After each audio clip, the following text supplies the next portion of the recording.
Добар ден, ви благодарам што се информирате преку Слободен печат. Еве што има ново.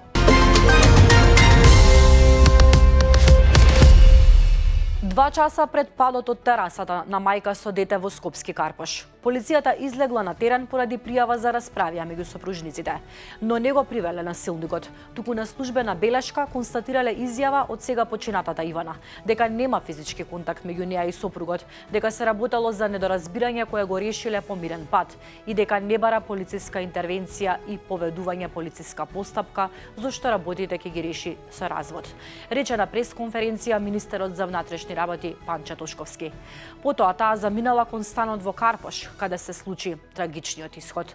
Според Тошковски, измените на кривичниот законник со кои семејното насилство се гони по службена должност без согласност на жртвата за гонење се однесуваат само ако има телесни повреди, докази што за Ивана полицијата ги немала во моментот кога разговарале со неа.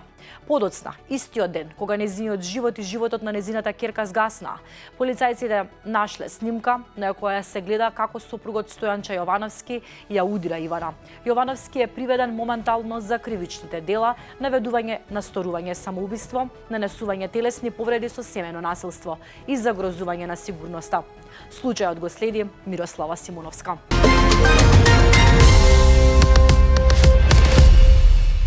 Повеќе месечното семејно насилство било вршено врз настраданата мајка, чиј живот и животот на нејзината ќерка вчера трагично заврши во Скопски Карпош. Тврди за Слободен печат Тања Спировска, соседка од зградата каде се случи траурниот настан. Јас имам неколку пати пријавено во полициска, на 112 ствари. 2 пати имаше дојдено по пријава полиција на врата, со која што едниот ги провери становите, установи дека нема ништо се замина. Вториот беше многу револтиран, лупеше по сите станови да најде кој и на крај рече јас ќе добијам пријава за лажно пријавување и сакаше да приведе еден друг комшија кој што стварно воопшто нема врска, само погласно зборат под дома. Целата изјава на Спировска можете да ја погледнете на нашиот сајт.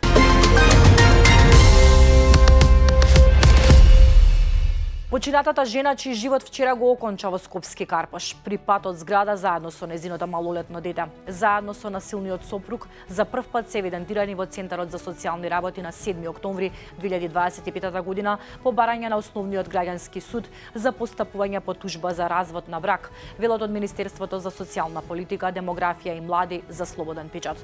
Во однос на пријавеното насилство, допис од Министерството за внатрешни работи во Центарот е примен и заведен пред 1 месец на 2 февруари, а се однесува на настанот 19 декември 2025 година за сторен прекршок против јавниот ред и мир, односно физички напад на сопругот врз сопругата. Инспекцијскиот надзор е во тек, а по неговото завршување Министерството транспарентно ќе информира јавноста за наодите и за понатамошните мерки.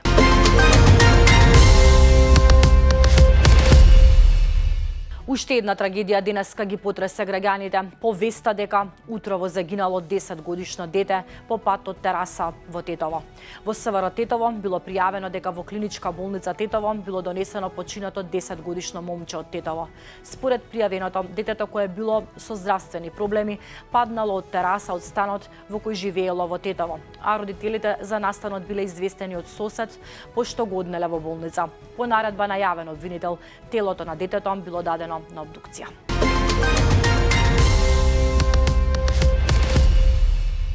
Полицајците што правеле контрола во Пулс и прекршоците ги пишувале за другото кафиле, не признаа вина. Во кривичниот суд почна судењето по поднесен обвинителен предлог од обвинителството за гонење на организиран криминал и корупција од одделот за гонење на полицајци, кој ги товари за злоупотреба на службената положба. Сите тројца работеле во ОВР Кочани на различни работни позиции, а се товарат за став од кривичниот законник, за кој им се заканува затворска казна до 3 години. Тие рекоа дека не се чувствуваат виновни за кривичните дела. Тие всушност се товарат, бидејќи кога правеле акциска контрола за присуство на малолетници при изготвување на записниците за констатираните прекршоци, наместо за правното лице во чија собственост било кабарето Пулс и кафе, пишувале прекршоци за Класик, кој има блокирана сметка, и за собственикот Дејан Јованов Деко, кој не фигурирал како собственик на Пулс.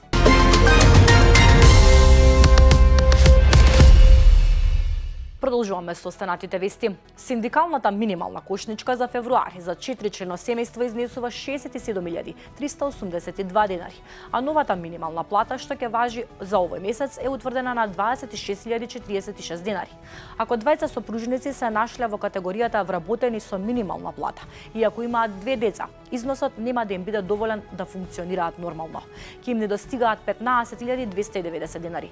Но од владата велат дека синдикалната кошница не е направена како што треба. Во неја има овоше што е неприкладно за сезоната и веќе една година најавуваат дека ќе излезат со релевантна кошничка.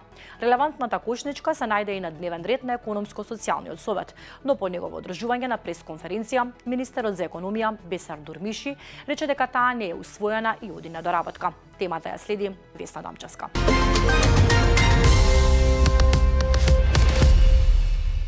Државниот завод за статистика излезе со податоци за раст на БДП во последниот квартал од 2025 година и тој изнесува 3,8%. Со овој податок се комплетира сликата за цела 2025 година. Стапката на раст на БДП минатата година во однос на 2024 година е 3,5%. Министерката за финансии Гордана Димитриевска-Кочевска по објавувањето на податоците го изрази своето задоволство и рече дека пак сме меѓу најдобрите.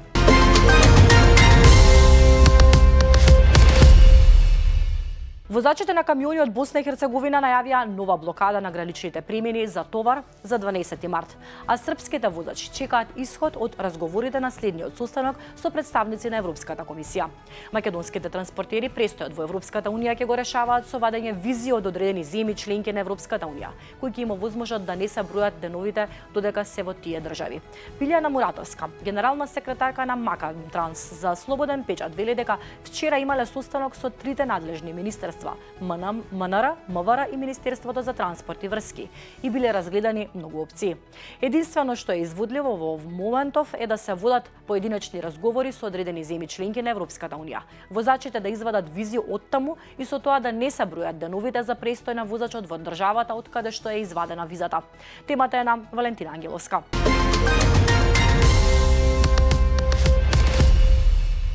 НАТО не е вклучен во конфликтот што се случува на Блискиот Исток. Но да објасниме, Иран беше блиску до постигнување способност за нуклеарно оружје и до потенцијал за балистички ракети. Тоа не е закана само за Блискиот Исток, како и екзистенцијална закана и за Израел, туку и закана за нас, туку за Европа. Ова го изјави генералниот секретар на НАТО Марк Руте на заедничката пресконференција со претседателката Гордана Силјановска-Давкова, откако пристигна на официјалната церемонија на пречек со највисоки државни и воени почести во Вила Водно.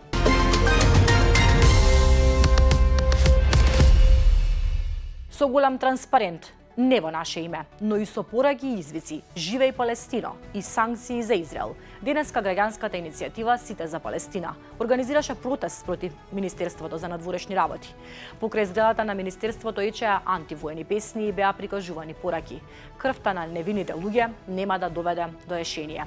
А собирот, како што рекоа од иницијативата, е во знак на солидарност со палестинскиот народ и со сите луѓе директно нападнати од Израел и САД во изминатите денови.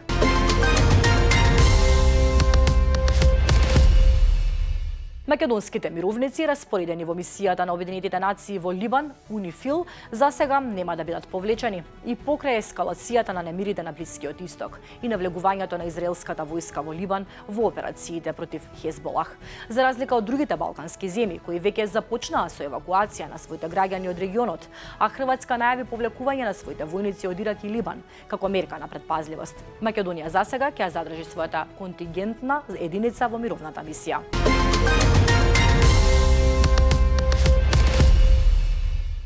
Соединетите Американски држави затворија 2 амбасади на Блискиот Исток и го намалија своето конзуларно присуство во неколку други земји, бидејќи нападите од страна на Иран во регионот продолжуваат. Како што пренесуваат медиумите, американската амбасада во Саудиска Арабија беше затворена денес, откако 2 ирански беспилотни летала го погодија објектот. Стейт департментот ги повика граѓаните на САД веднаш да ги напуштат 14 земји во регионот поради, како што соопшти, сериозни безбедносни ризици.